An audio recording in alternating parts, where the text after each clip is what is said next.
We're recording. All right, welcome everyone to the Board of Education Policy Committee meeting. It's August 10th. We have the three board members here, RG, Tim, and myself, and we have Frank McCree. And I was just thinking before we jump into the policy, this is my very first policy meeting, and I believe, Tim, you've never been on the policy committee, correct? That's correct. I've avoided it as much as possible. So I beg patience of Frank and RG as we work through this. And of course, if there's anything we could be doing smarter or I'm just not being very efficient, just let me know, okay? And then at the very end, I was thinking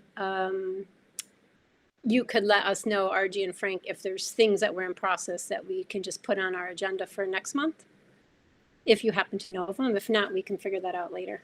Does that sound good? Okay.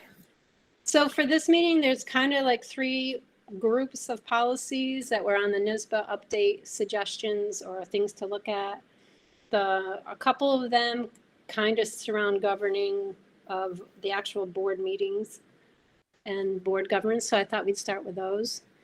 So the first one, it's the section 2310 regular meetings.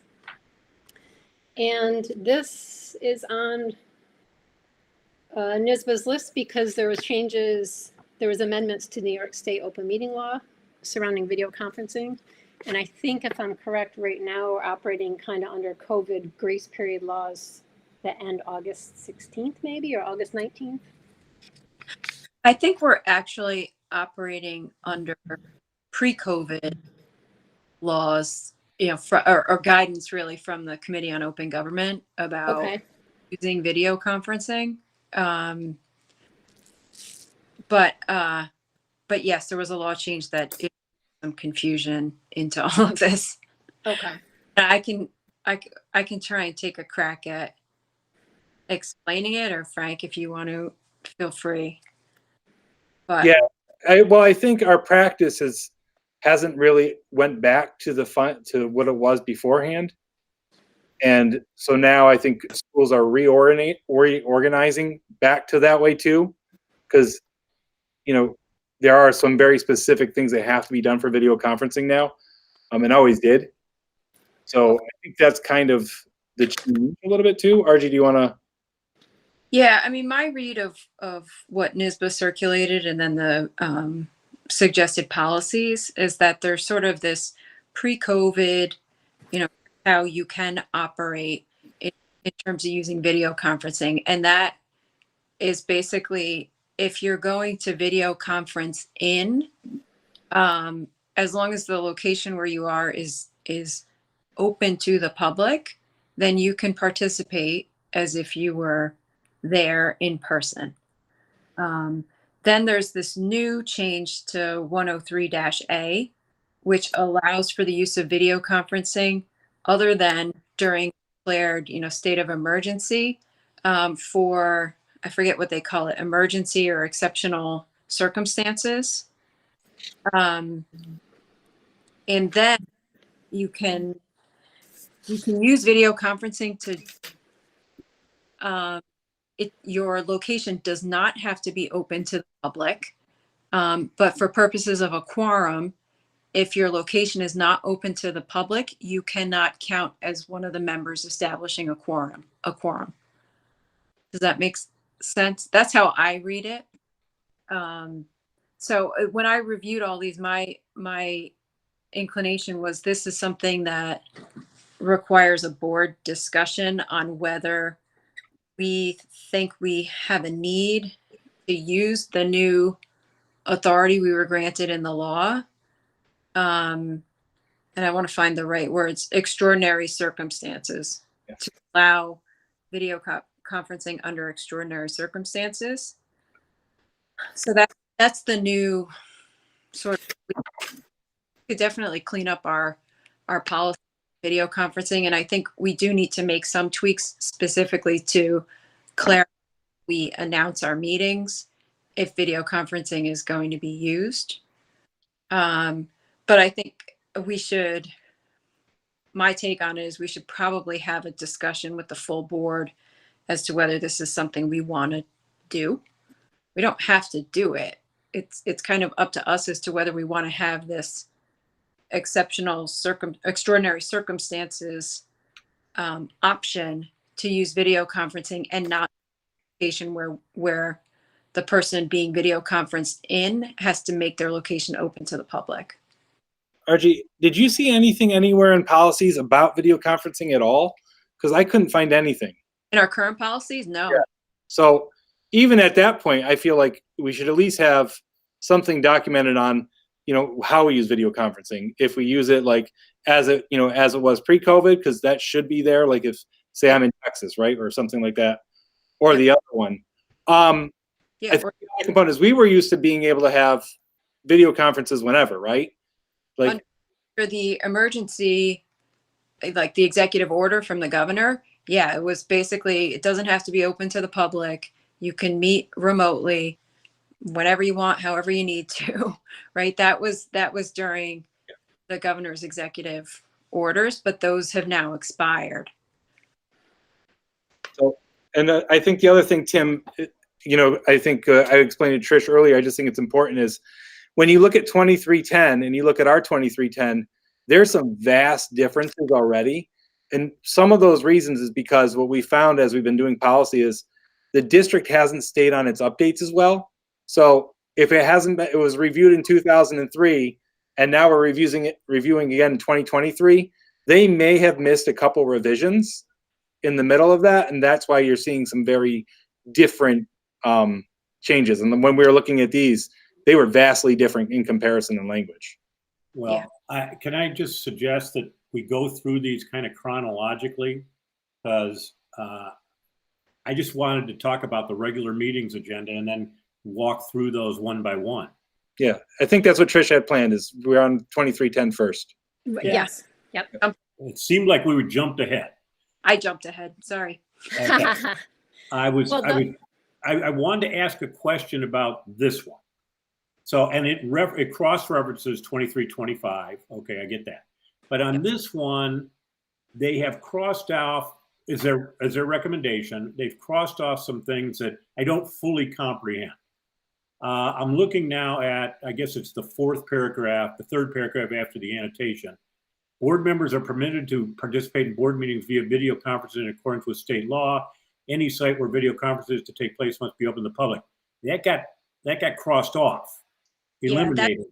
Yeah, that's because of the new law change, Tim, to that section 103-A, which it's this new extraordinary circumstances exception for allowing video conferencing where the location is not open to the public. Yeah, so you can still do these things. It's just saying that look at 2325. They're just condensing it. So they're making the exception that there might be a place where a board member might participate by video conferencing and it's not open to the public in that particular place. Correct. Okay. And law is written, that's only an option if the board passes a resolution allowing for it to happen and setting out the procedures. Wow. Well, Frank, Tim, how do you monitor that? Well, back up a little bit, Tim. Also be aware our current 2310 isn't the template that NYSBA is providing us. Yeah. I don't know if you've noticed that. So we're not even starting from the point where they cross something out. Yeah, and is that, I'm wondering if this is probably their standard template for regular meetings that has been revised, and they're showing you what their revisions are. They haven't taken, unless I'm wrong, they haven't taken the Voorheesville policy and updated it. No. Nope. It's a revision of their, sample policy. Okay. All right. And most Voorheesville policies, like they are the NYSBA ones. They're really, most of them are cut and paste. Yeah. Just that what we found is they're the 2003 version of the NYSBA policy. Yeah. So the video conferencing that was added in this one never even made it into our policy because it was never updated. Well, I think this one reads well. I mean, I have no problem with it as it is. It does make reference to the video conferencing. Go look at 2325. I'm not quite sure. I guess the law is the law.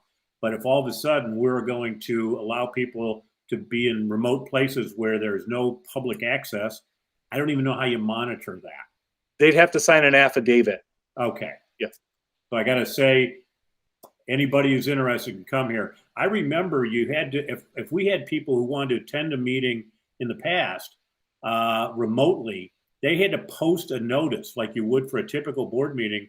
Instead of doing it into the enterprise, you do it down in Florida at the Marco Island Messenger, and people would participate that way. Yeah, if we don't go through this process of having the resolution and allowing people to not open up their location to the public while they're remote and video to them, then yes, we need to make sure those locations are announced and open to the public. And there's yeah, that's basically what we have to do. Yeah. We look at 2310 really quick just to kind of go over like the first couple paragraphs, because the third paragraph I think is the one that is going to be determinant on if the board has a discussion about 2325. When you say discuss 2310, you mean NISBA's or ours? Well, ours compared to NISBA's, just so or it's something that the board you guys want to look at now, because the first two paragraphs of this one makes complete sense. Yeah, I think our current policy is lacking and we should just scrap it and work Okay. on. I agree. Good. I'm all for that. Perfect. Okay. I think anything that dates back to 2003 is probably semi-obsolete. Mm-hmm. Okay. All right. So with that said, the first sentence obviously is fine. If we're all looking at NISBA's 2310, is everybody on that now? Yep. Yes. Everyone's okay with that first sentence, right? Are we doing will as a way to say it's a commitment rather than permissive? Shall is permissive, will is commitment? Yeah. Okay. I think NISBA's just been, they started to do this last year, Tim, where they're replacing shalls with will. Okay. I like that. I like that. Yeah, I think it's just a language change, moving away from old fashioned. Biblical times. Yep, I think it's just a shift. Yeah. So just so you, like anybody, if you change now on your document, the one that I'm presenting, everyone will be able to see the changes. So if that makes it easier, I'll just keep presenting. I'm going to try it. Oops. It yelled at me. I said I first had to save it to a newer doc format. It might be the laptop I'm on. Oh, this can be painful. Let me try again. Now, Won't I'm the same way. Oh, that makes me feel slightly better, Frank. Again, I did this. If Jess did it, it probably would have been fine. How about you, RJ? Are you able to change it? I can see Frank's cursor. It won't let him change it though. Yeah, I can see a green cursor and a purple cursor. Let me see. There's RG. All right, so it says file needs to be saved as. Same with me. Okay. So we can just make the changes. Yeah. I'll do it on paper. I got it. Okay. All right. So the first sentence we're good with exactly how they have it with the will and not the shall. Yep. The second paragraph. I'm fine with I'm fine with. the whole thing. Yep. Me too. Tim, you good with that? I'm good. Okay. And then we don't currently have do we currently have the 2340? I'll take a second. Hold on. We do have a 2340. Yeah, we do. It was last done in April 2003 as well. Yeah, this one, when I looked at it, I thought we should just basically substitute the NISBA policy. Okay, so ignore our 23. That was my. That's coming up. We're 2 away from that one. It looks like. Yeah. Well, this is just referencing it right now. Right. I understand. Yeah. Okay. So yes, if we want to take to the full board whether we want to do this resolution, then we have to decide whether we keep that sentence that they added: video conferencing of board meetings is addressed in 2325. So why don't we go to that one? And then, Looks like we're good with 2310, and now we got to look at 2325, 2340. Wait, Yeah, go ahead, sorry. sorry, Trish, before we jump, that last paragraph is where Right. I who must regularly attend business meetings of the board. Our current policy says superintendent, and I think we should keep it that way. I like that too. I agree. Do you want to put in other specified personnel as deemed necessary or no? Yes. Okay, good. Okay. I am curious. I asked you this before, Frank, why your assistant superintendent, well, I was actually thinking of Karen. I don't know what her title is actually, but why she doesn't come to board meetings. Because she doesn't need to come to every meeting because we're not discussing instructional components. I'd have her come to a board meeting when we're giving a presentation on instructional components, or if the board wants something in that, Okay. I can do it, but Karen doesn't need to go to every one to have that. There's really no reason for her to be there. We're not having conversation with her. Okay. Well, that's your call. Yep. Okay, so 2310, we're good.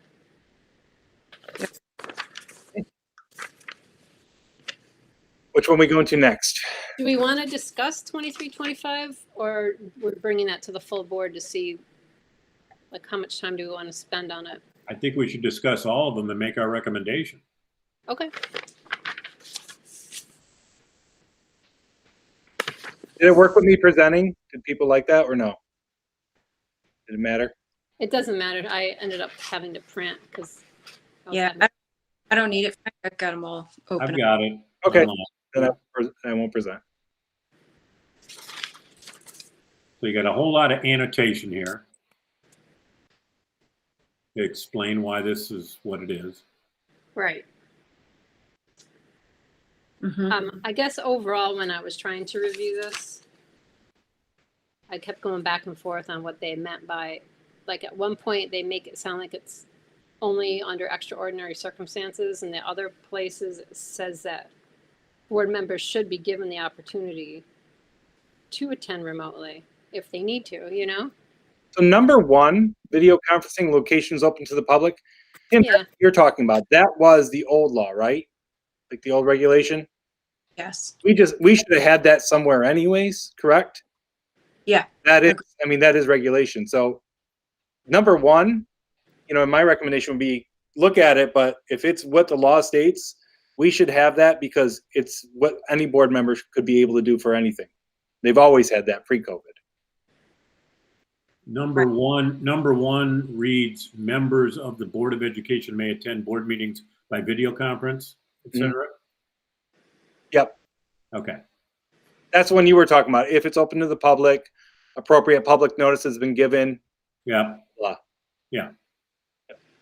And when it says open to public, I still get confused. That means we disclose where the person is, or people can join them in that location. We disclose it and people can join them if they want. So if you're vacation in Florida and I want to give you the address of my hotel. That's right. That's right. Boy. and Okay. Yeah, I used to deal with that once in a while. It was like weird, but they had to do it. The door had to be open. So nobody ever came. Okay. It was just window dressing, but it was the law. I had a former board member who traveled a lot, and that they were always in their public hotel. There was always, you could see them in that area. Yeah. You could hear it, right? Because it was public. So He's in the bar. yep, it was always that you always knew. So I guess we're saying that first paragraph, we should keep it. keep it. Yep. Well, that means keep it in this new policy, or if we don't have this new policy, put it in the 2310. No, leave it right here. We have now we have policy 2325. Okay. This is a different policy. Right. This will be a new policy. Yeah. We don't right now. Thought RG was mentioning we had to have a resolution. I think what RG meant was the board should have a discussion if they want to offer number two. Right. Because Okay. we can do, Okay. we've been doing one. Maybe we haven't been announcing it properly, Yeah. Okay. Understood. but we've been doing one. But yes, 2 would require the resolution. So let me just check and make sure that I understand how this would work. Let's say that I am out of town. I'm in Georgia, and I want to participate in a board meeting virtually. By this policy, it has to be open to the public where I am, the location I'm in. And do I have to make appropriate notice that I will be in that location? Under 1, yes. Okay. When we announce our meeting, we would have to announce all locations where members of the board will be present. And if video conferencing is going to be used, we need to state that. Okay. And so that would be in one announcement that went out from Frank's office that would say, we're going to have this meeting in Voorheesville. And oh, by the way, Creamer's going to be down in Atlanta, Georgia at this location. We don't need to say it's you. We just need to include the location. Ah, okay. All right. That's my read. I don't know if anyone else has a different read, but I don't think it requires us to disclose who. But that is incumbent upon me to let Jess or Frank or somebody know, the president know, I won't be there, but I'd like to participate, and here's where I will be. Right. And do so in a timely fashion.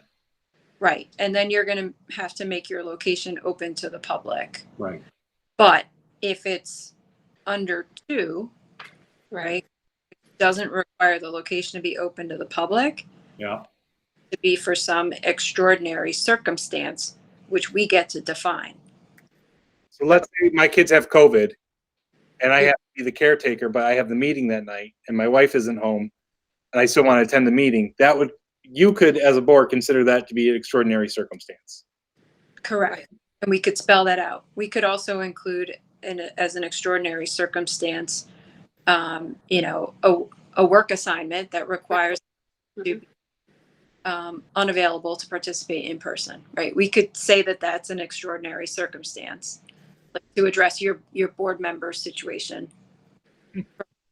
The past, Frank, right? Like that would make it a lot easier if you could do it that way than doing what the other one was. Yeah. And we get to define extraordinary? Yes. We would have our attorney review it. Yeah. Just to make sure that, what we're defining as extraordinary would hold up. But yes. So that would be my suggestion. Yeah, no, you're right. We should absolutely have them review it, but I think it's not defined. NYSBA has suggested language. So we've got some latitude to put what we think we need in there if we want to go in this direction. We could also just say we don't want to use this authority, and any location where a board member is going to be present must be open to the public. That's the part where I think we need to discuss with the full board. Okay. And if we did agree to that, if we agreed to must be available to the full public, and I can't promise that, or I'm in a place where it's not practical, I'm on a boat, then it probably means I can't attend. Correct. Okay. Got it. But if you have it defined in the emergency one, that's right, then you could attend. And we'd pass a resolution that would include your particular circumstance. Yep. Is it being recommended here that we have both? Yes. That we can do it under normal circumstances, but if there's extraordinary circumstances, that option's available as well? That's the way I read it. Yep. That's how I read it too. Yeah. Okay. It gives us the option. Got it. And it's very ambiguous.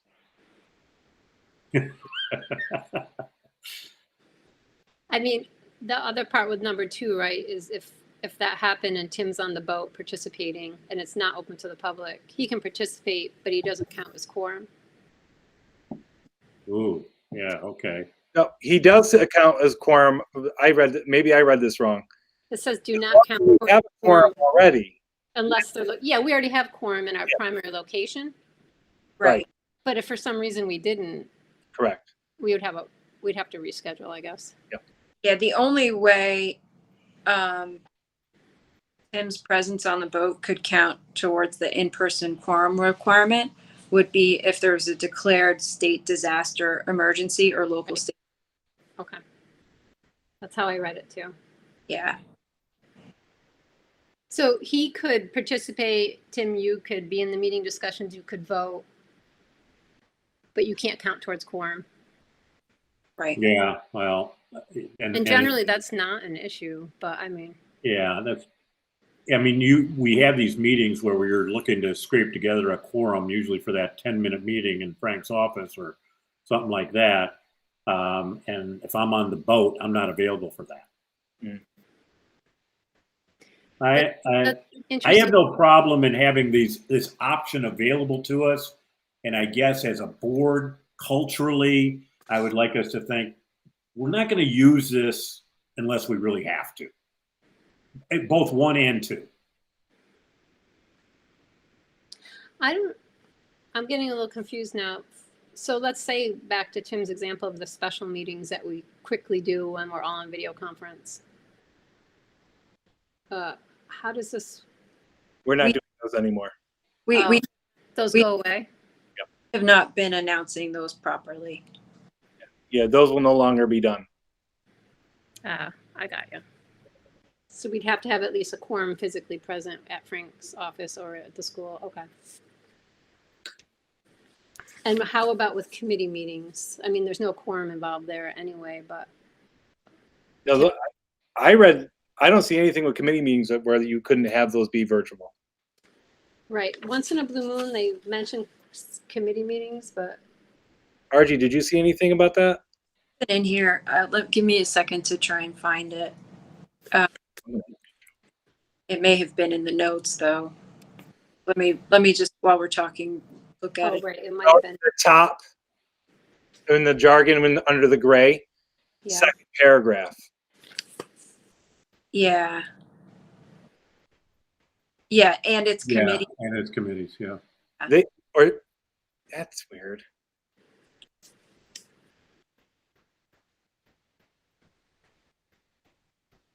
Yeah. So if we're going to use this,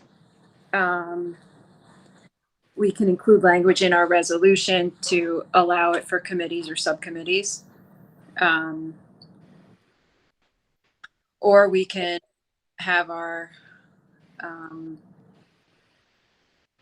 wait, I got to think about this more because if we're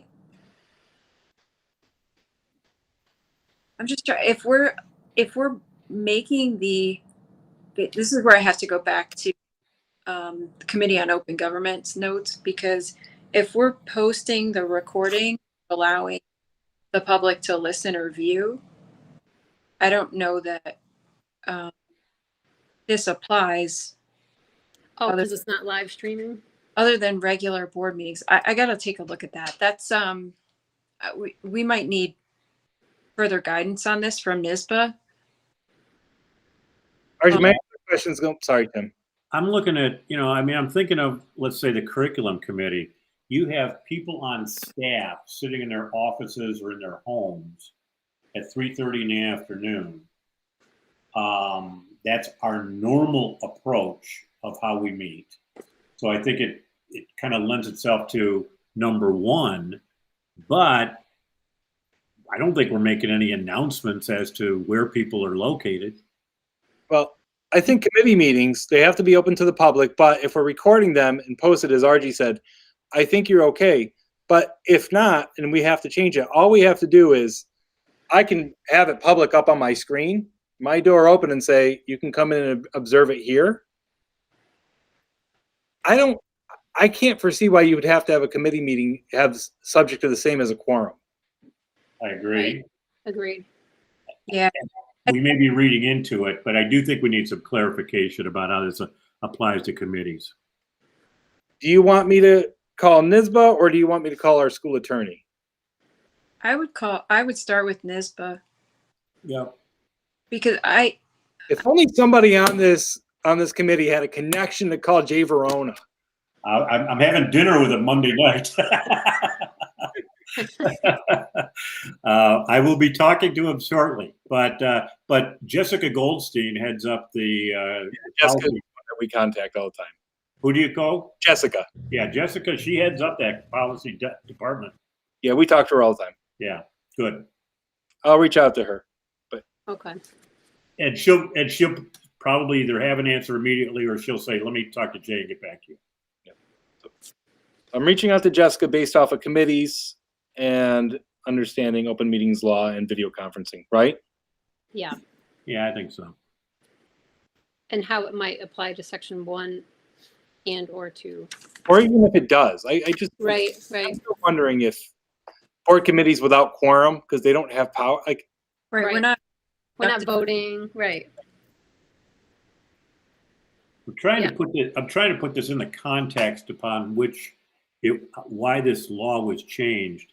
And I'll assume, of course, that they were trying to make it easier for people to convene under extraordinary circumstances where they didn't want to get in the same room together. But they didn't want people to use video conferencing as a means to operate a shadow government.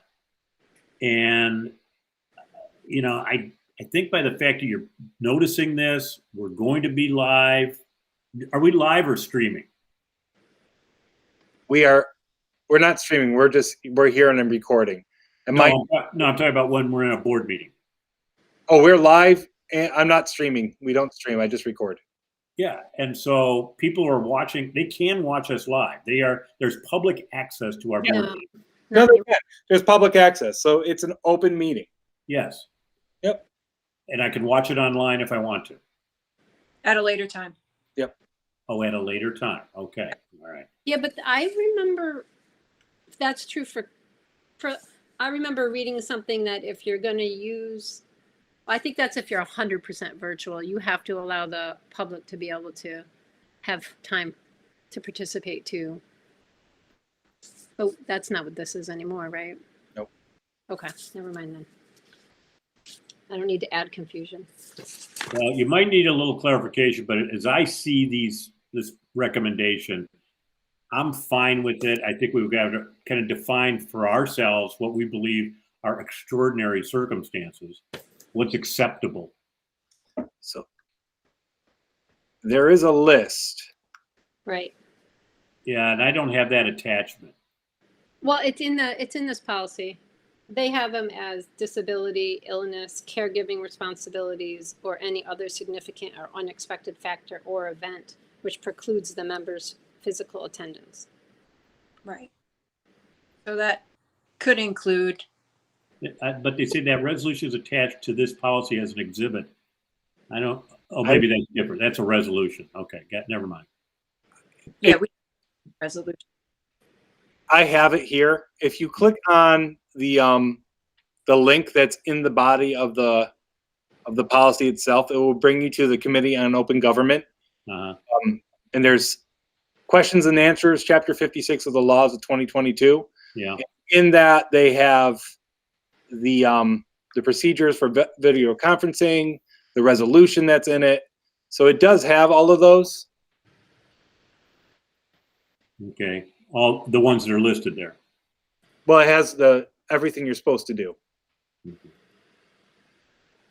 Well, I'd be happy to vote to recommend this policy as written to our full board, but I do think we want to make sure we go over the extraordinary piece and the understanding of what it means to make public notice.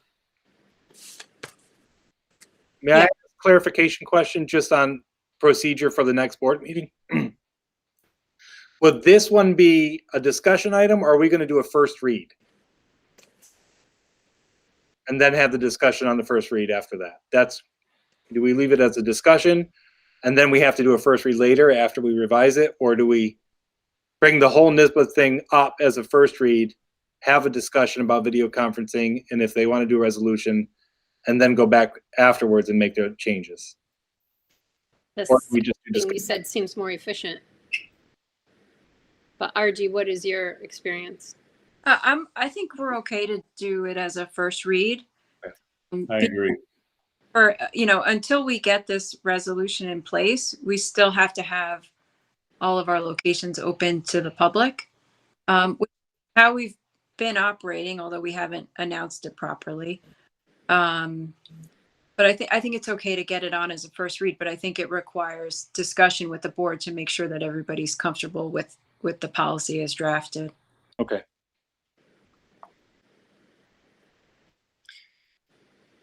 The other one that we just did, 2310 regular meetings, Yeah. that could be just a revision and do second read, but it's dependent on, well, we're going to do a 2325 no matter what, right? Correct. So do you want to put that one on as a second and just have it down for a vote? 2310? That works for me. Has But it already had a first read? Yeah, No, the only issue is that sentence about video conferencing of board meetings is addressed in 2325. Yeah. So we might want to do it first read just so we tie them all together. Fine. We'll do first read on it. okay. I just want to make sure before we move on, I don't want to forget to talk about the procedural part. No, thank you. Yep. Ooh. Next one? That'd be 2340. 2340, notice of meetings. And I think we kind of jumped ahead and said, let's start right with NISBA's and not go back to Voorheesville's.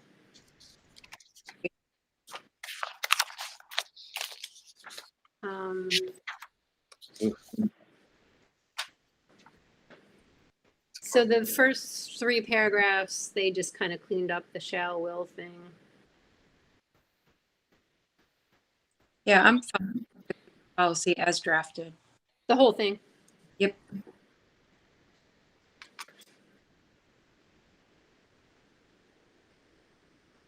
And even though it's Yeah, third paragraph. Yeah. When a meeting is scheduled less than 2 weeks in advance. Is that Less than a week. something do we need to change our procedures a little bit on that one?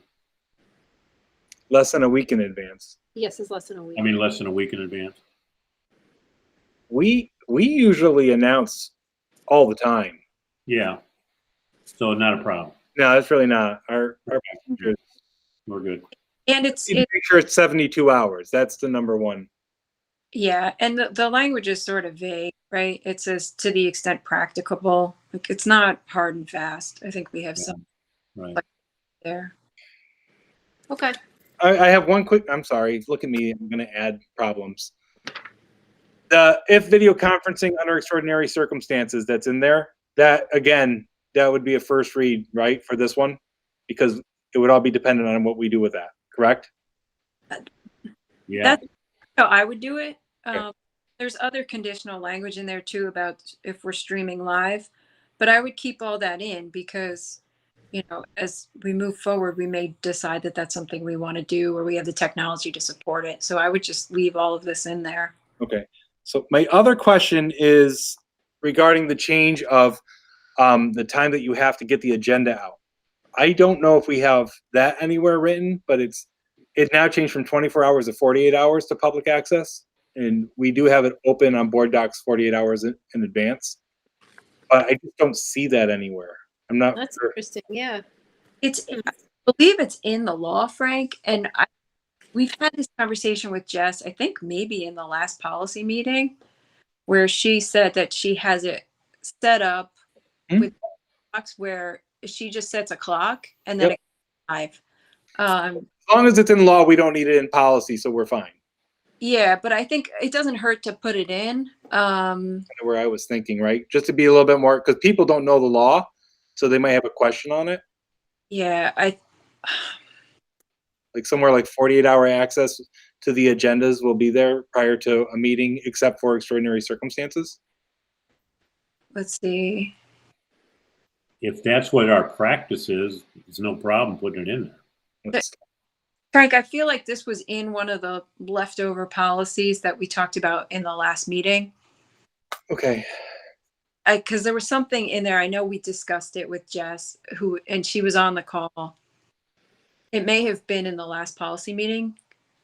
I'm going to it now while you guys are talking. Yeah, I could find the folder too, but I feel like there was something in there where we prompted us to have this discussion about the 48 hours because it was.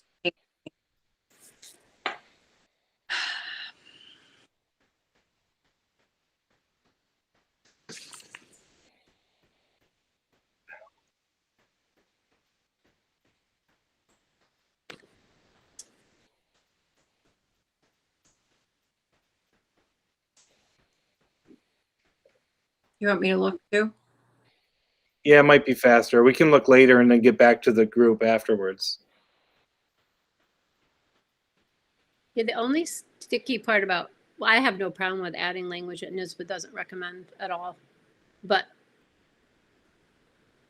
it does create, going forward when you go to update a policy, you might not understand why there's different language. Not that we can't have that. I know sometimes we prefer that because we like our language better. You don't have to have it in here. I mean, if it could just be your protocol, and that's what you go by. You don't have to have a policy that says that. It's law anyways, and law doesn't have to be in policy. That's right. True, right. We might have just had a discussion regarding because of executive sessions, and maybe that's where that came from. I'm trying to. I found the folder. Let me take a quick look. As RG's looking, so 2325 first read, 2310 first read, 2340 first read. Right, and then the last part will be the 2360 with the minutes. RG, are you okay to us going to that as we? Yes. Yep. 2360. Let me look at our current 2360. Yeah, I don't see that in there. Oh, there it is. Okay, I got it. All right, our current 2360 is also the original from April 2003. So do we just want to again start with the NISBA policy? People have a feel. I can tell you that between 2003 and now, there's been a lot of massaging of these policies by the work that they do with, hundreds of other school districts, to the point where these samples, I think, are pretty eclectic and a good model, even more than a sample of what we may want to consider. So I would say this is probably more current thinking and better language than we have in our present policy. Okay. Agreed. Okay. Okay. We're on the same page then. I just wanted to make sure. Okay, so does everyone have 2360, the NISBA one, in front of them? Yes. Yep. Okay. Obviously, the first paragraph, do you want to go paragraph by paragraph, or are people fine overall with how this is? Let me take a quick look at it. I kind of wasn't sure, but this is more practice than policy.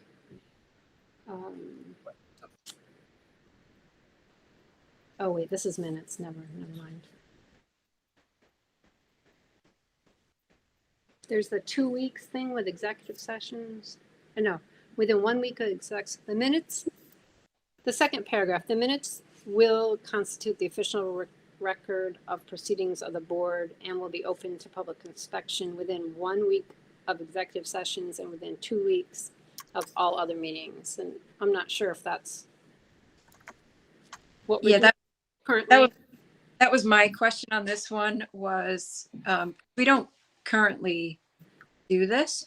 No. And I was thinking it'd be good to get Frank and Jess's input on what's realistic. Right. Like, because Jess, I'm sure Frank prepares them and shows them to you before we would ever see them. So what is the law on this? Is the law that they have to be out in 2 weeks, and that's something the practice of the district has been doing, or? When I looked at open meeting law a while ago, that's what they said they're supposed to be up within 2 weeks, and you can mark them draft if they're not final. But RG, you know the law better than me. They're not final until they're approved by the board. Correct. That's why you put draft. Yeah. I don't believe these timing requirements, I'd have to take another look, but I don't believe these timing requirements in the law. I think the law says what we have to do, but I don't think there's anything that specifies the timing around when minutes have to be finalized. Not when they have to be finalized, when they have to be open to public inspection, even if it says draft.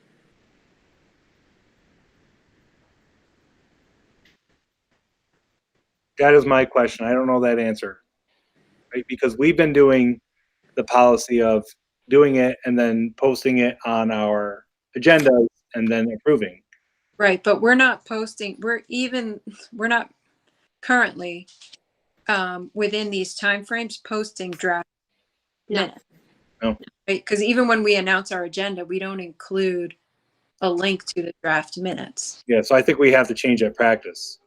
Yeah. Yeah, I think if you look at the references they've got of open meetings law, freedom of information law, education law, I bet you're going to find in there reference to this timing. Yeah. So I think first off, I got to work with Jess and change that procedure. No matter what, we're going to look at it.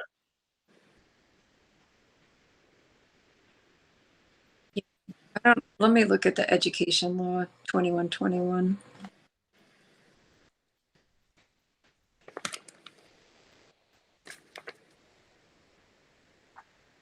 All right, so section 2121 is the duties of the district clerk.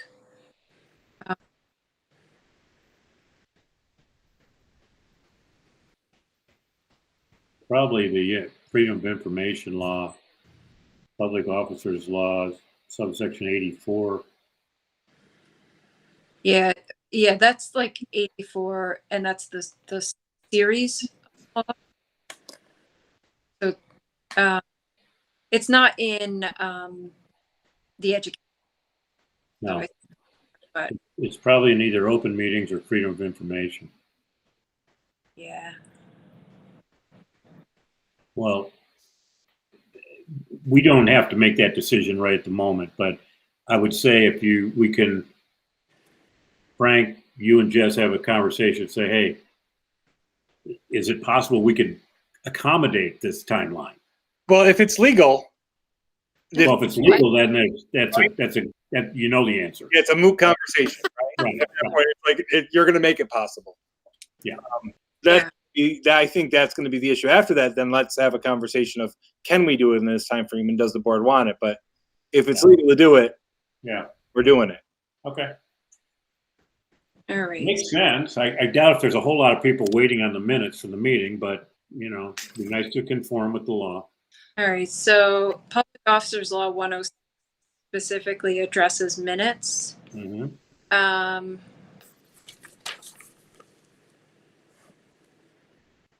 Okay, it's in the law. Minutes of meetings of all public bodies shall be available to the public in accordance with the provisions of the Freedom of Information. Yeah. 2 weeks from the date of such meeting, except that minutes taken pursuant to subdivision 2. What's subdivision 2? Subdivision 2 is executive session. Shall be available to the public within 1 week from the date of the executive session. So I was wrong. This is in the law. Okay, now that prompts another question. When do you have minutes of executive sessions? So Sorry. I've never seen them, but You never will. but It's not recommended you keep them. well, Minutes are going to be the minutes are going to be who voted out. Like the board discussed this issue. You went in for a purpose, a legal purpose, and you came out at 10:43. that's Yep. That's it. All right. Yep. that.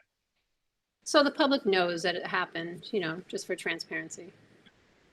So I'll work with Jess to make sure that we figure out how to do this appropriately and correctly, Okay. even before the policy, just because now we know we need to make sure it's done right. She's going to love me. Yeah, that's a lot of extra work. You have to post them as draft, and then if they change, you have to take them down and repost. Well, can we go to the next paragraph? Because Yeah, that's what I was going to otherwise, We don't need to do minutes if we're posting an unabridged video or audio recording. Yeah.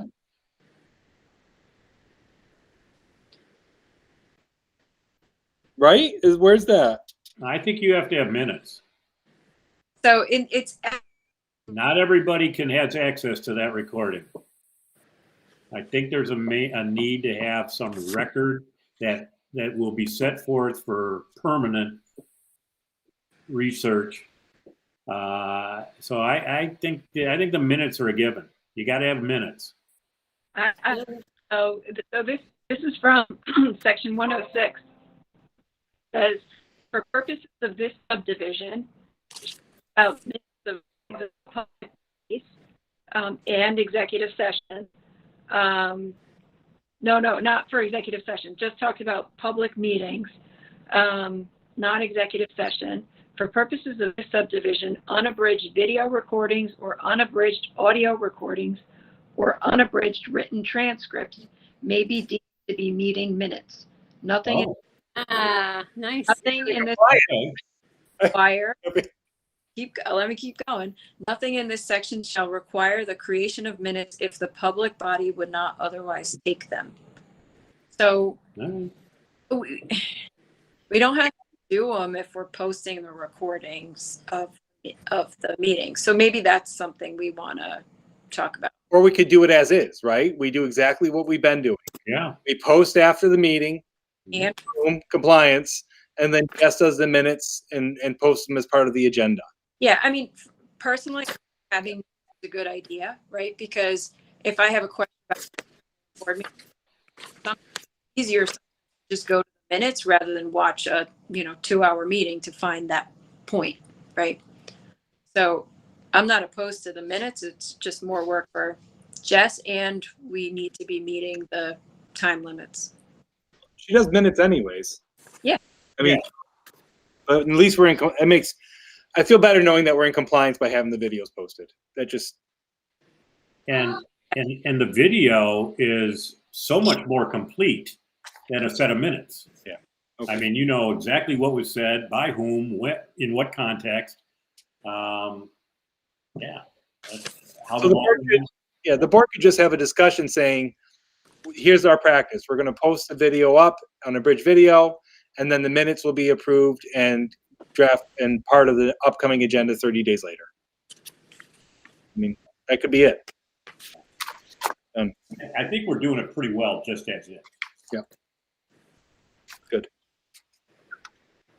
I would just, if So we that are, might change but that might change that paragraph. well, also back in 2325, it says if you are using video, I don't know if this wraps around, but it's just saying all meetings where video conferencing is under extraordinary circumstances is used will be recorded. Recordings will be posted or linked on the website within 5 business days of the meeting and remain posted or linked for at least 5 years. So just something to keep in mind. I think that one's going to have to be. Look at Tim laughing. Again, it's going to have to be committee meetings, right? We're going to have to clarify committee meetings. We Yeah. don't take down board meetings, so they literally will be archived forever. So that's not the concern, but I think the committee meetings, our practice has been post, record, next meeting, we delete the old ones, put the new one on. Okay. It's the internet. Everything lives forever anyways. I'm just jotting down some notes. Okay. All right. So back to 2360.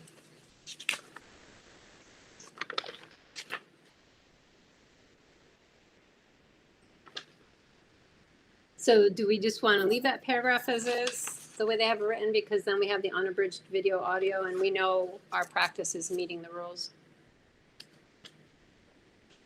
I would say yes. Just make sure that you have a public discussion regarding our practice. Okay. So by posting the video, the unabridged video, and we do so within 1 week, or within 2 weeks, I should say, of a meeting, right? Is that true? Yep. 2 weeks. Yeah. Fine. So we are accommodating the law by doing that? Yep. Okay. Let me look at, Ooh.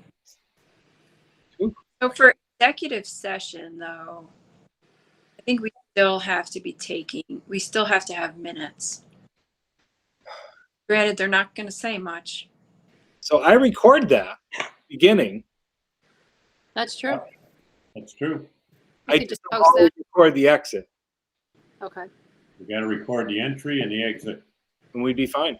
Yeah. And post it. Yep. I post them as part of the things. I don't always do the exit. Yeah, but so the way this law section of the law is written though, this language about unabridged video or audio recordings or transcripts is only for purposes of this subdivision, which is the subdivision that talks meetings of public bodies. And then there's a separate subdivision that talks about executive session. But it says minutes here, there might be a way out. Minutes shall be taken at executive sessions of any action that is taken by formal vote. So if we're not taking any vote in executive session, then we don't need minutes. That's my read of this. Frank, you might want to make sure. Yeah, I'll double check it, but Well, we never take We don't. action in executive session. We haven't yet. You can't. It's illegal. Well, what about if it's personnel? No. You can talk about it. We can can decide. We can decide if we have problems, whatever. But any official action must be taken in a public session. That's my read. I think you're right. I feel like there may be one thing that we can vote on in executive session. But I haven't read laws. I might be able to vote on dismissal of the superintendent in executive. I don't think so. I'm just messing. We've got that vote as a standing order. Don't worry.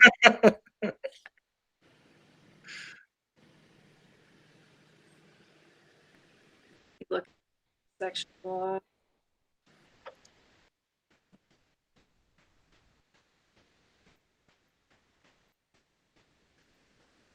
We're going to get RG what are those school law books from NISBA so she could have that available to her at all times.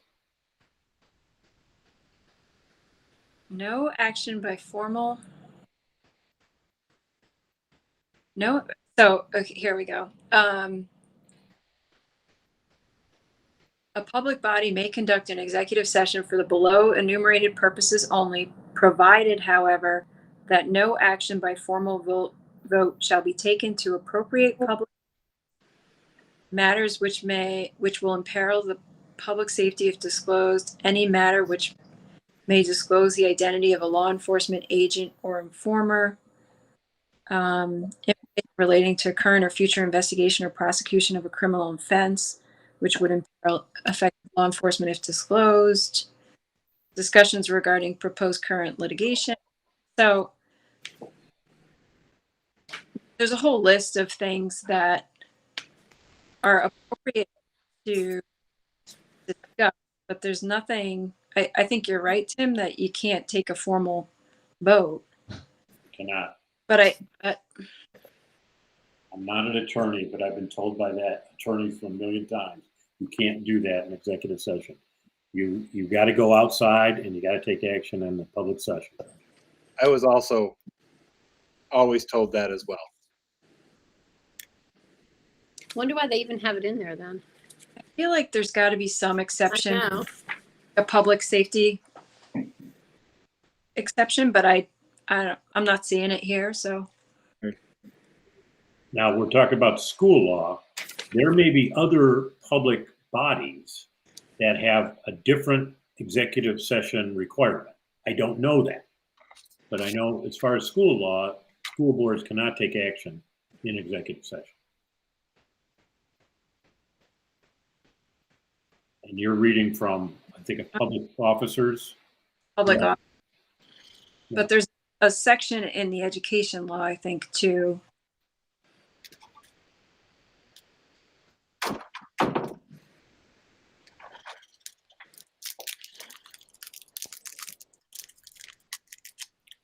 Anyway, I don't need to research now, but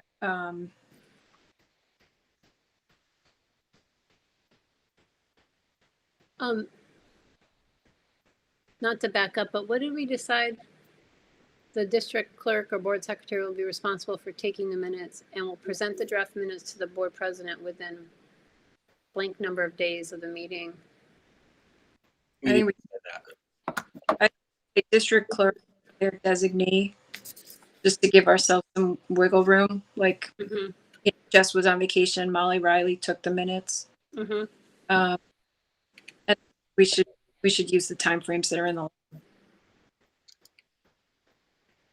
2 weeks and then 1 week for executive session. Okay.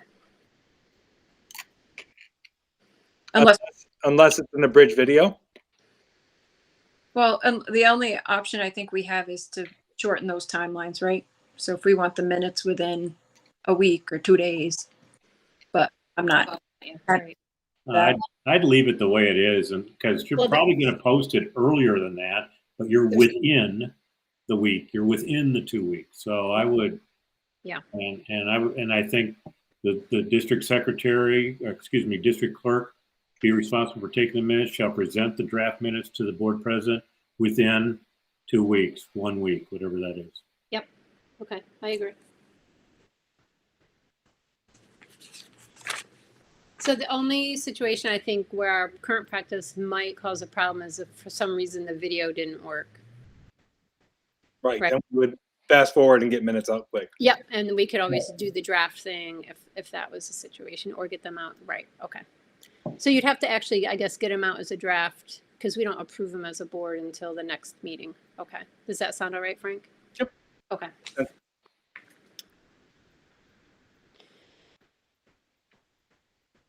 Okay. Just taking some notes. All right, so then we're going to do 2360 as a first read as well? Yep. Okay, so this whole packet will be first read, and we're going to get some clarification on the committee part. And I think that's it, now that we discovered the video part, right? And we looked up the law ourselves. Does that sound good? And Frank, you're going to follow up with NISBA? Yep. Okay. Anything else on this group of policies? RG or Tim or Frank? Nope. I'm good. All right, woo, we made it. All right, Well. the second group, if people want to, or do we? Can I make a suggestion that we table the second group or look at any that are specific that a board member wants to look at now? But I mean, I feel like sometimes over an hour on policy makes my head spin. Oh, I'm with you. I just didn't know timing wise. So the one that I was thinking we should look at sooner is filling board vacancies. Right, which is the second group, right? Yeah, we've had a discussion about this one in the past, like when Tim was appointed. And I think our current policy, I'm sure I'll pull up Our current policy is old. That's from 2003, and we don't have the NISBA also had the E1 and the E2. But we don't have that. yeah, I don't know that we need, No, I'm just saying that just so people know where we're starting from. yeah, What number is the one you're referring to? 2150. 50. Okay. Yeah, the examples are for the board to be able to follow, which are based on law. Right. Yep. So you're saying if it's law, we don't really have to have it in our policy? No, but it's helpful because just for you to have it, it's like, all right, what it happens, how do you do it? Well, here, you have this option and this is exactly how you do it. Or you have this option Okay. And that's exactly how you do it. So you can use it as reference, but you don't have to have it in your policy book. I don't believe so. And being a central school district, we cannot leave the position vacant. Correct. We have to either have a special election, or we have to seek applications, or we make an appointment. Correct.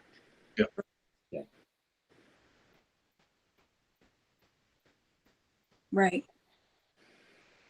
So the 2150 says it doesn't include all of the procedures that would apply, like for the what's in the 2150E, right? Yeah, that's the more the procedure, yeah. Well, that spells out how we would have to fill as central. And then E2 is more kind of the procedure to fill by appointment. Yeah. So I'm thinking, do we want to, in our policy, say that the board, in the event of a vacancy, the board will vote on which method will be used, right? Or do we just want to say, right? Because we do have the option, if it were really close to the next regular election, to leave it open and wait, Right. right? Give 90 days, yeah. That's not in the as drafted, right? No. We have the power. I'm looking at That's an E1. I'm looking at E1 for central high school districts. That's not us, right? We're a central school district. Okay. So I just went to another school district really quick because how do other schools do it, right? And Gilderland uses NISBA because they're very, this is the same catalog numbers. They really just have, theirs is really simple. And it was revised and adopted December 7th, 2021. The Board of Education has the power to fill any vacancy by a majority vote, which may occur on the board by reason of death, resignation, removal from office, or moving out of the school district of any member of the board, the person so appointed in this place of such member, blah, blah, blah. That's it. Until annual election. I mean, they made it really simple. And the process to determine who gets appointed is not spelled out. Correct. They just say it's by majority vote. So who you choose, how they're chosen, you know, if you're going out, if you're not going out, they just say majority vote. And then at the next election, it's by, you know, normal vote. That's what the NISBA first paragraph says too. Yeah. So I would recommend just doing what NISBA says. That first paragraph and not do the second paragraph. Where are you reading from? NISBA sample policy 2150. Oh, 2050. The first paragraph just says the Board of Education has the power to fill any vacancy by a majority vote, which may occur on the board by reason of death, resignation, removal from office or from the school district, or refusal to serve of any member or officer of the board. Person so appointed in the place of any such member of the board shall hold his or her office until the next annual election of board members. The unexpired term will be then filled by election. That's basically what it says. Filled by any vacancy by a majority vote. Yeah. Yeah, the only thing that's really missing is if the vacancy occurs close to the next regular election, the board, I think we would say, may leave the seat vacant and wait until the election. Well, the law says 90 days, right? So Yeah, 90 if days. within 90 days, you automatically have the ability to do it. Would you need to spell that out? No, I guess not. As long as you're not, Say that to me again. All districts may fill a midterm vacancy by special election held within 90 days of the occurrence of the vacancy. right. So I guess the only, Not sure I understand that. So if the say we're going to have our regular vote in November, like we do, and May. someone vacates It's like regularly in May. September, October, you could just leave it vacant till your regular. No, let's get straight. School board elections are in May. Oh, sorry. I meant May. I'm sorry. Yeah. Thank you for getting me straight, Tim. Yeah. So if it's Frank, if what you just said, if it's within 90 days of that third Tuesday in May, you can just leave it vacant until the special election? I believe so. That's how I read it. RG? If it's longer than the 90 days, you have to appoint to the unexpired term, and then that person would run for election. If they so choose to. Or there would be an election as normally. I think it's more loose than that, because under the NISBA, like E1, the paragraph 3, if the vacancy occurs very close to the next regular election, very close is not the No. The board leave the seat vacant and wait until the election. However, the BOCES district superintendent can fill the seat after 90 days. So that tells me very close could be more than 90 days. But if you don't act within those 90 days, the BOCES district superintendent might one-up you and put somebody in the seat. But if I'm reading that into, if it's 90 days before, if it's less than 90 days before the May election, you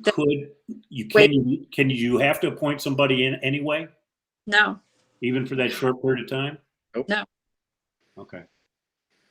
but if you're just decide you're going to wait because it's very close, which is undefined, Right. and beyond 90 days, Right. BOCES district superintendent can just say, here's your new board member. Yeah. Right. So I think it's a little loose. A little loose. Generally speaking, practically speaking, you probably want to appoint somebody to fill the unexpired term or fill the term until the next election, right? Yep. We want to have a full board. You don't want 6 people, you want 7 people. Agreed. So I would say that I'm kind of moot on this one. I mean, yeah, we don't want to dawdle. And if it's within a month from now, there's going to be an election, maybe we don't appoint, but mostly I think we're going to make that appointment. Yeah, my question is, do we want to say in the policy, point out to the public, if the vacancy occurs very close to the next regular election, the board may leave the seat vacant and wait until the election, right? Like basically, I like doing that just because if we choose to do that, I don't want it to look like we're not following our policy. right. That's my thought. Because I agree with you, Tim. In general, we want a full board because obviously it helps to have an uneven amount of people if there's a close vote or whatnot. But Right. practically speaking, if it's within 90 days of an election, you're not going to get someone appointed and up and running and actually being helpful. Depending on said person, if they're brand new to the board, they're not going to really be able to participate. Well, Then they have to go for an election during that if they want to stay. I agree, but I'll play devil's advocate for a moment and say, you just had somebody who went off the board, and I True. realize it's not that much further until the next election, but we, the people, have a right to have a full contingent on our board, and the people in my neighborhood are not fully represented, and you should appoint somebody from my neighborhood, and there's going to be, I think, some pressure on us to fill that seat. Can I play devil's advocate? Yeah. You don't have to. It's board discretion, and the board discretion by law is 90 days to fill the seat. I understand. Sometimes boards have to take a hard stance of what is the bigger picture, right? Not on what the community view is or what somebody wants. It's what is the betterment of making decisions happen, because that's what's got to get done. So I agree with you, Tim. You might get that, but in the end, there is the law that says 90 days, and I think you could just follow through on that, saying, we're going to follow the law. Well, I'll just end it with saying I would rather we be a board that is inclusive more often than not. And if we feel that we have an opportunity to bring somebody else to the table, let's look to make that happen. Yeah, I don't think anyone disagrees with that, Tim. I think it's a matter of, is it, the best use of our resources if we have, less than 90 days before the election. But You know, I understand what you're saying, but but as far as our resources, all we're talking about is an appointment. Fine. true, but Now, again, playing devil's advocate, I have seen it where the appointment process, people take issue with that because they say, oh, you're giving somebody a leg up when it comes to the election. They're running like me. You're running as an incumbent now. Okay. I was, and I'd been on the board since January. So it does give you somewhat of a leg up and some name recognition. So, but we're not playing that game. We're just filling a seat, and somebody else is taking advantage of that or taking issue with that. That's not our problem. So for the policy. Sorry. I know, I'm confused. Back is back. It's okay. We're all team here, right? Right. So for the policy, we're going to keep the first paragraph of the NISBA policy. We all agree on that. Are we Yes. going to add what RG said about the board may choose, or what I didn't use the language like you did, but what RG said, or are we not going to do that? yeah, so it's the language that's in paragraph 3 under central school district. Where it's if it occurs very close to the next regular election, we can spell that, we can make that more definitive, right? We can say if the vacancy occurs 90 days or less, Less than 90 days. less than 90 days before the next regular election, the board may leave the seat vacant and wait until the election. I don't think it hurts to have it in it. I think it just makes it clear, right? Like, because someone might say, well, there's a vacancy. Why aren't you doing anything? Right. Right. And we're making policy not for now. We're making policy for the next 10 years, right? Or some of these policies for the next 20 years. I'm okay with that kind of language. I think that's a good idea. Okay, me too. And then the last question is, Trish, I'm going back to what you asked in the beginning, is do we keep the second paragraph? Right. I don't have any problem with it. I mean, this board, I think, the board before was comfortable with an appointment process, right? Our board or a future board may decide that we want to call a special election. Personally, I don't think that's the best use of the district's resources, but Right. that's, I think it's for the board to decide. Do you say leave it? I would leave it. I think it spells out what our powers are. Yep. Okay. Boom. Okay, so this will be So but let me considered just be first clear. read or You got second? a second paragraph, and then a third paragraph would be Right. the essence of number 2 from the legal requirements. From the paragraph 3 in 2150E1. Yeah. Gotcha. Yes. So is this considered a first read then? Absolutely. Yeah, we've been doing them all for, even though, I mean, Yep. Just want to make sure because I'm new. it would usually be considered a second read. This could be a revision. Yeah, it would be a revision. We would just vote on it. So That's- this would be a revision. That's what I call it, or whatever on Second. the agenda. Yeah, since it's just revision, it would be a vote. Okay. So with some of the other ones we've done, the only one typically that wouldn't be is 2325, since it's a new policy. But since we want to have discussions on the other one, the recommendation was make them a first read. Understood. Okay. This one seems like it's a no-brainer. Yeah. Perfect. Okay. So the third group that we were was kind of on the agenda today, NISBA's agenda, kind of surrounded code of conduct, and I think we all agree we're done for today. So how does that normally work? We just say we table it, Frank, and then we just get whatever we want, parts of it or whatnot on the next agenda? Yeah, we'll just table it and, let's say we want to look at, have a discussion regarding those as we did today, or just what is our district practice with the noun? What does it look like? I think that's, to me, that would be typical. We would do those. And then the other outstanding policies that we have. RG, is that how we've usually done it? Okay. The fact that these deal with student freedom of expression and other things related to students, and we have a school year that is pending, is there some time sensitivity around having these updated? I've reviewed these policies and none of them would change our practice or procedures. Okay. I agree. Okay. And also just to help me understand how this works, when you're parts of these touch on our code of conduct, and is a code of conduct only done once a year? You can do the code of conduct as much as you want. You just have to follow through on the open forums and everything else that goes along. Oh, okay. Okay. So even if you make a little tweak, you have to do an open forum and, oh, Yep. You have to have a public comment section time. understood. Anytime you do a revision or a readoption of the code of conduct, it goes that way. Okay. And RG was, you can let me know if there were other things in process that we should get on an agenda. You don't have to do that now if you don't have it. Well, we had two that I was supposed to work on with Shauna. Yeah, computer use and technology, computer and technology, I think was one of them. Computer use and technology. I just, Regulation. I think it was 56 something, and then the other one was 40 something. yeah, hang on. I just had them open. One was a regulation, one was that. Shauna's had bigger fish to fry lately with getting our Chromebook. Yeah. Yep, it's computer use and instruction, Frank. Yep.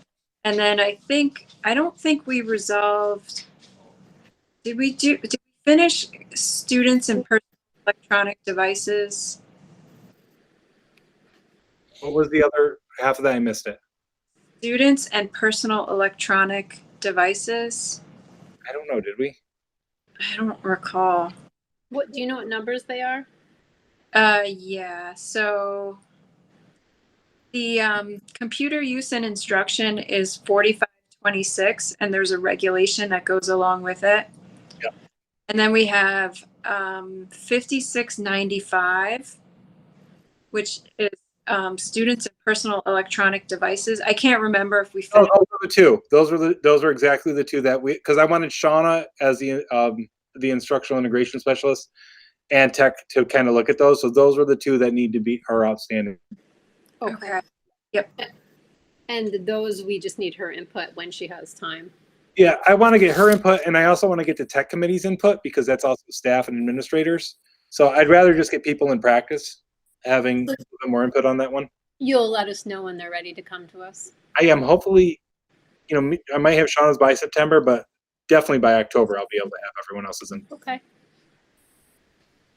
And other than that, we just kind of see, keep our eye on anything NISBA says as well.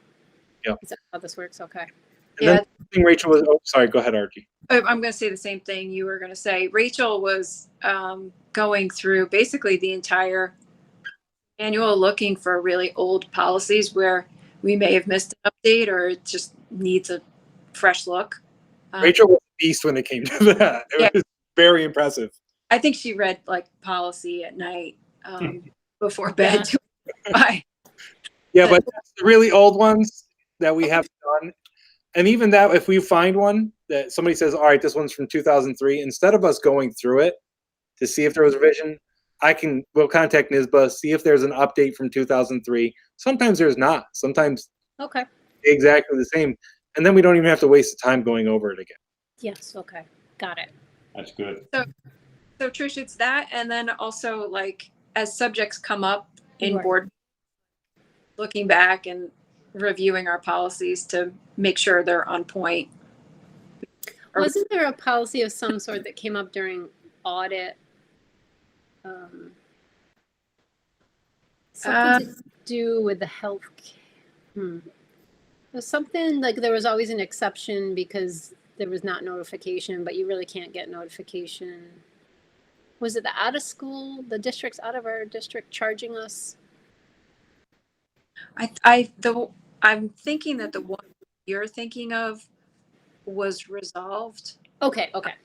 All right. Because it was one that had to do with like coverage for partners and Right. Okay. Yeah, but You that was resolved. Okay. yeah. The other thing that policies come up is when I find procedures that aren't matching with policy, or Oh. up that I say, oh my gosh, what are we doing? Like we're allowing volunteers to do XYZ and we don't have a policy for it, or we don't have foreign exchange. So when we're finding things that are happening that don't have policy that guide it, because then I'll bring that up to you as well. Okay. Because I found that a few times, like, wait, we don't have a policy for this? and or the policy doesn't match the procedure or the procedure doesn't match the policy, then we really have to address those.